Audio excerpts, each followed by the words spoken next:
కానీ ఫ్లిప్కార్ట్‌లో గానీ ఏదైనా ఐటెమ్ తీసుకుంటే దానికి రిటర్న్ ఉన్న ఆప్షన్ మాత్రమే తీసుకోండి. మాక్సిమం ఐటెమ్స్ అన్నీ వారం నుంచి 10 రోజులు గ్యాప్‌లో రిటర్న్ ఉన్న ఐటెమ్స్ ఉంటాయి. కొన్ని నాన్ రిటర్నబుల్ ఐటెమ్స్ ఉంటాయి. అలాంటివి తీసుకోకండి. ఎందుకంటే కొన్ని పని చేయకపోయినా తిరిగి తీసుకోవడం కొంచెం రిస్క్ అయితదనమాట. సో, నేను ఇప్పుడు ఒక ఐటెమ్ తీసుకున్నా. అదొచ్చేసి వన్‌ప్లస్ బడ్స్ సంబంధించింది. సరే పని చేయట్లేదు బడ్స్. అయితే తిరిగి ఇచ్చేటప్పుడు మనకి వీళ్ళిచ్చే టైమ్ గ్యాప్ 10 రోజుల దాకా ఏదైతే ఉంటదో, ఈ టైమ్ గ్యాప్‌లో వాడుకొని ఏమైనా ప్రాబ్లమ్ ఉంటే రీజన్‌తో వాళ్ళకి తిరిగి ఇచ్చేయొచ్చు. మంచిగుంటే వాడుకోవాలి. దీనికి ఎలాంటి ఫిజికల్ డ్యామేజ్ అవ్వద్దనమాట. ఫిజికల్ డ్యామేజ్ అయితే మాత్రం తీసుకోరు. మరి పెద్ద పెద్ద డ్యామేజ్ అవ్వద్దు.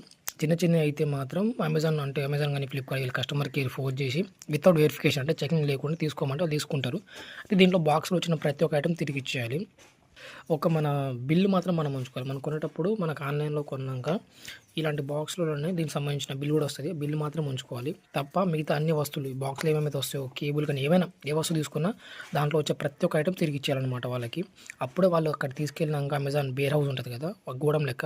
అక్కడ తీసుకోపోయినాక వాళ్ళు చెక్ చేస్తారు అన్ని ఐటెమ్స్ వచ్చినాయా రాలేదా. వాళ్ళు చెక్ చేసిన తర్వాత మళ్ళీ పైన మనకి ఎవరైతే అమ్మిరో సెల్లర్స్ వాళ్ళకి పంపిస్తారు. వాళ్ళు ఇచ్చిన ప్రతి ఐటెమ్ బాక్స్‌లో ఉందా లేదా చూసుకొని తర్వాత మన డబ్బులు మనకి రిటర్న్ ఇచ్చేస్తారు. కొన్నిసార్లు డబ్బులు మన అమెజాన్‌లో తీసుకుంటే మాత్రం అమెజాన్ పే బ్యాలెన్స్‌లో పడతది. అది ఓన్లీ మన రీచార్జ్‌కి, ఆన్‌లైన్ షాపింగ్‌కి మాత్రమే వాడుకుంటాం. యూపీఐ ట్రాన్సాక్షన్‌కి పనిచేయదు. కొన్నిసార్లు చాలా రేర్‌గా చెక్ రూపంలో వస్తది. అది కూడా మన బ్యాంక్ పేరు, మన అమెజాన్ పేరు బరాబర్ ఉంటే వస్తది. లేకుంటే మనం దాన్ని క్యాన్సిల్ చేసుకొని అకౌంట్‌లో ట్రాన్స్‌ఫర్ కొట్టించుకోవచ్చు.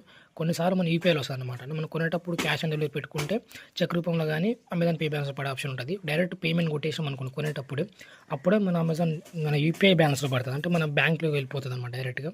సో, కొనేటప్పుడు డైరెక్ట్ అప్పుడే పేమెంట్ కొట్టేస్తే యూపీఐ నుంచి ఎందులోతే కడతామో డబ్బులు మళ్ళీ రిటర్న్ అందులోనే వస్తాయి. రిటర్న్ ఇచ్చిన ఐటెమ్‌కి.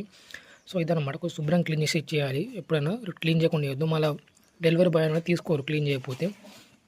సో, క్లీన్ చేసేసి రిటర్న్ జాగ్రత్తగా ఇచ్చేయండి. రిటర్న్ ఉన్న ఐటెమ్ మాత్రమే తీసుకోండి. అప్పుడే మనకు సేఫ్ అనమాట. ఆన్‌లైన్‌లో మెయిన్‌గా డ్యామేజ్